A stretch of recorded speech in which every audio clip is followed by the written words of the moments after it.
Welcome back to another Charlotte Legacy League. We have Green-White Lands versus Dimir Shadow. A huge thank you to the Patreon supporters who are helping the league and YouTube channel. If you would like to become a supporter, please click on the link in the show notes. Well, that was weird, and this is game number 1 of Green-White Lands versus Dimir Shadow. I, of course, am playing Green-White Lands, and I am being a big brain here, playing a forest, and then I'm going to name Troll with this Pithing Needle because it's Dimir Shadow. Come to find out that you'll see in the deck notes that it's actually, there are no trolls in this fucking deck. And I get absolutely dumpstered by this card right here, Stalactite Stalker. So for anyone who doesn't know what this is, it's up on the screen. And I had to read the card to understand what it was as well, because, you know, it's from Lost Caverns of Ixalan, and I thought I knew what magic cards were until then.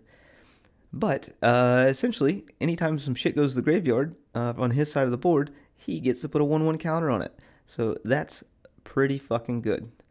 So I'm doing my normal plan here, and I'm like, all right, fine, we'll get ahead of this. I'll play a sphere, and I've got the saga going. So next turn I can start making some constructs. Maybe I can race this thing and really get out ahead of it in normal, lands fashion kind of thing. Obviously, I'm not ramping out my lands, so it's not that great. I've got a Ghost Quarter, a Savannah, a Wasteland, and something else in my hand. Byron also has a Wasteland. He attacks me for 2, and then that bitch is going to go up to a 3/3, and it's like, oh, god damn it. So here we go. All right, so I'm like, all right, fuck it. We're getting Wastelanded here. I'll Wasteland them back. Maybe I can lock them out behind the spear, and a sphere, I should say, not a spear. And maybe I can get ahead here. And as you can see in my hand, I have nothing else going on. So me losing my saga there and also playing the sphere and then wastelanding him, all of these things are very bad for me. I do have a loam in hand, which is ideal if I had the mana to actually do it, but he was able to put another 1/1 counter on this Stalker, and now it's a 4/4, so it's not looking great for me either way. We can see in his hand he has another Wasteland. So at this point I'm thinking to myself, oh fuck, I've really fucked myself up here.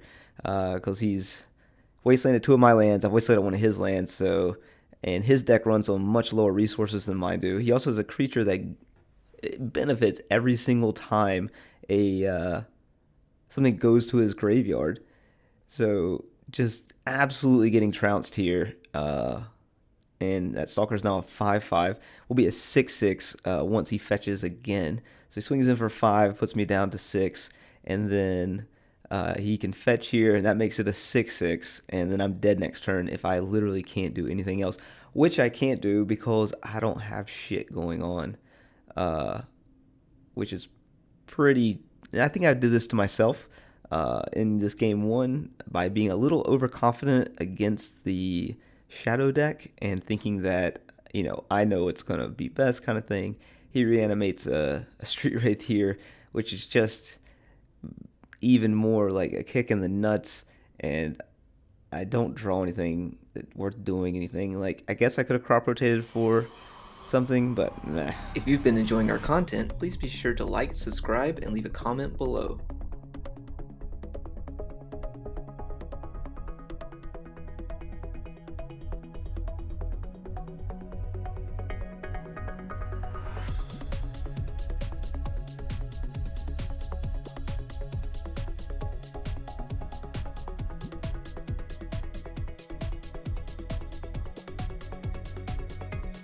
Welcome back to game number 2 of Charlie getting dunked on by Byron. We're going to lead this off with an Exploration and Yavimaya here, and hope we can actually do something to put up a fight against him in this game. I do have an Ancient Tomb, and I have a map and a Retrofitter Foundry, so I do play the map first, hoping to kind of bait out a counterspell here, because I'd prefer that my Retrofitter Foundry actually resolve, and Byron gives us a good think, and he knows what Retrofitter Foundry does. He's played against the deck enough to put 2 and 2 together, and knowing that he plays a lot of non-flyers that this thing can just chump block forever, I think he opts to just go ahead and force will this and just completely blow me out here. So We'll see what he does in just a moment, and I'm pretty sure that is what he does. Yeah, we see a Force of Will, and we'll see him pitch a Brainstorm. So my game plan that I had going, not off to a great start here. So I've already taken 2 damage, and I've resolved a map and an exploration. So go me. We'll see what he wants to lead off with here on his turn 1. And it looks like he's just going to go ahead and wasteland my Ancient Tomb, which is absolutely fantastic because I don't think I have another land here. I have a crop rotation. Actually, I have double crop rotation life from the loam, so I can't even life from the loam back the the land they blew up kind of thing. So I think I crop rotate here. He lets it go, and then I go get another Ancient Tomb. I use that to use the map to go get a basic forest.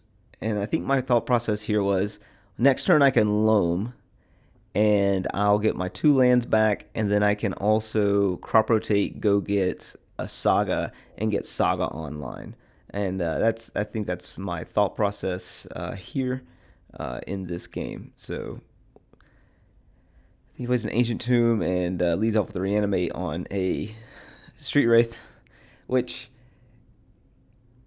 you don't really think Street Wraith being that big of a deal, but when your deck is literally doing nothing the whole game, like it was in game 1, you feel pretty bad. And then getting your loam force negation as well, when your game plan was to loam back the lands, then crop rotate to get a Saga online, while also still taking 2 more damage. So we've taken 6 total damage ourselves this game. There's another 3 there. It just gets worse and worse the more this goes on. And then he plays a Dothy Voidwalker, which now makes anything that I do crop rotate or loam wise fucking terrible. I did have another loam in my hand, so I wasn't too concerned with it. I will say that I did misplay here. I didn't realize it until I was editing the video. I did already play a land this turn, and then I loaned back the 2 other lands, and then I play them. So technically I cheated, and I should lose the game no matter what. But that did happen. So I played 1 extra land too many this game. It doesn't really matter. It would matter in the fact that he would have gone for a different land, and I still would have crop rotated. But that I just would have been 1 land down, and ideally he probably would have wastelanded the Yavimaya, and that would have caused me to have to use all of my Ancient Tombs to make mana instead, still getting absolutely trounced on.